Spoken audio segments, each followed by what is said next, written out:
And today, Biden's Attorney General, Merrick Garland, well, he echoed his colleagues at the FBI. What a shocker. Take a look. A Catholic pro-life demonstrator, father, was accused of disorderly conduct in front of an abortion center. The local prosecutor, the Philadelphia district attorney, who is a Democrat, a liberal, very progressive, declined to prosecute. There was a private suit that got dismissed. And then after all of that, your Justice Department sent between 20 and 30 armed agents in the early morning hours to the Houck's private residence to arrest this guy after he had offered to turn himself in voluntarily. Determinations of how to make arrests under arrest warrants are made based by the tactical operators in the district. They are not. But you surely looked into it by this point, right? You know the answer, surely. All I know is what the FBI has said, which is that they made decisions on the ground as to what was safest and easiest. So get this, the DOJ is perfectly fine with sending a SWAT team in that scenario, but they won't even bring charges against anybody that was doxing or harassing or threatening U.S. Supreme Court justices at their homes. Watch this.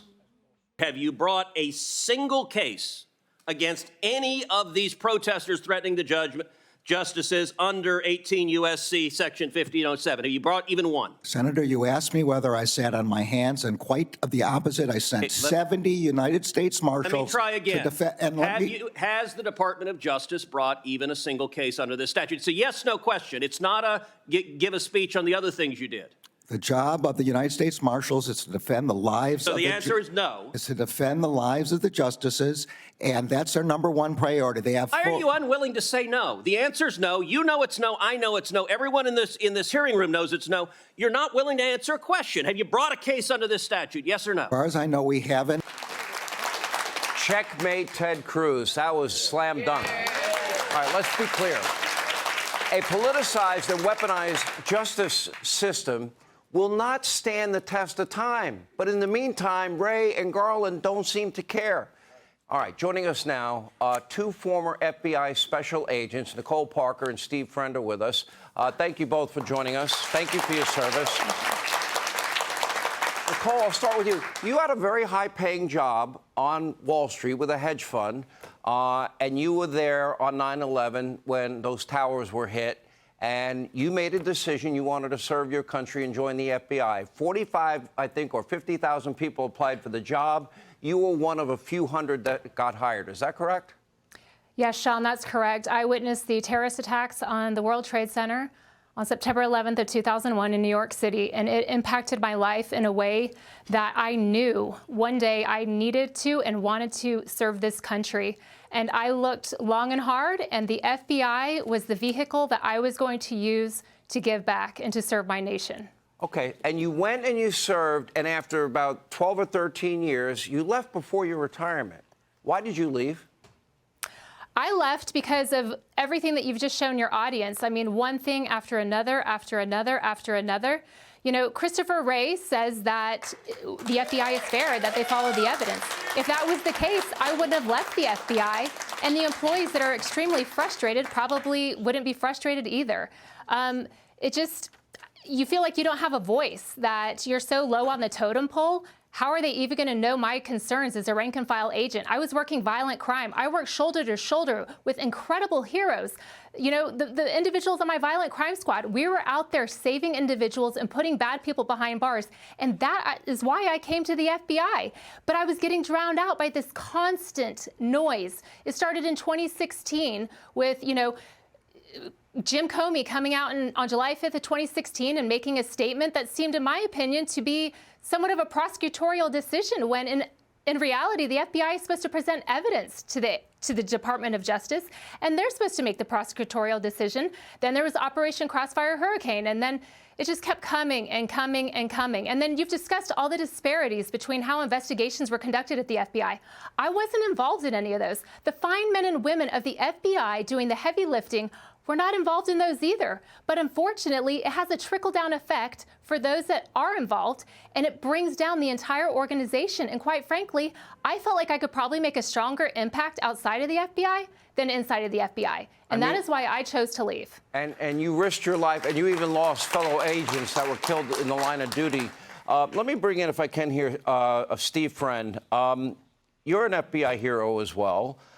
We are going to hear, Steve, from dozens of FBI agents, whistleblowers, in the days and weeks and months to come. Tell us about your experience with the FBI and your reaction to what Chris Wray and Merrick Garland said today. Well, I think we have to start with the first question that was asked to him in that interview, and that was how he felt about the public perception of the FBI. And his response to that was, we have to remember who the FBI serves and who they work with. And he immediately pivoted to the hiring of new applicants in the FBI. And that, to me, is very revelatory, because clearly the Christopher Wray FBI does not consider the American population their customers. It is very obviously. Yeah. You talk about the Washington. I'm sorry, I didn't mean to step on you. Go ahead. I said it's very obviously the Biden administration and the political left, and he is ready, willing, and able to provide a well-staffed and well-compensated workforce that's going to do their bidding. So you have stated before, and I know you were on with John Solomon, a friend of this program, that the Washington, D.C. field office is manipulating FBI case management protocol. You talk about the FBI domestic terrorism cases are being opened on innocent Americans, how the FBI has post facto designated, a grassy area outside of the Capitol as a restricted zone. What other offenses did you witness? Well, from my own personal perspective, I was assigned to work violent crimes against children, essentially child pornography investigations. And in the fall of 2021, was told that I was going to be reassigned to work domestic terrorism January 6th, and that any of the work that I was doing on those would be considered a local matter and no longer resourced by the FBI. Yeah. Now, I don't think you have to be a nonpartisan or a partisan to come to the conclusion that the FBI has clearly prioritized this January 6th investigation and is willing to put the public safety at risk, to use these overly aggressive SWAT team arrest tactics and large-scale arrest operations when it's just not necessary. When you have individuals who have been cooperative and pledged, like Mark Hawk did, to be cooperative and surrender himself should charges come, it's not necessary to send a tactical team in a Bearcat or 30 agents in body armor with slung M4s. Yeah, like look at the way they treated Roger Stone or Paul Manafort.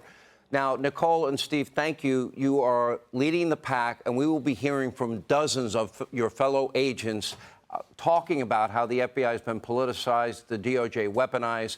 Thank you for your courage. Thank you for your service. And for all the rank and file FBI agents that do a great job and protect and serve this country, I can't thank them enough. We're not talking about them.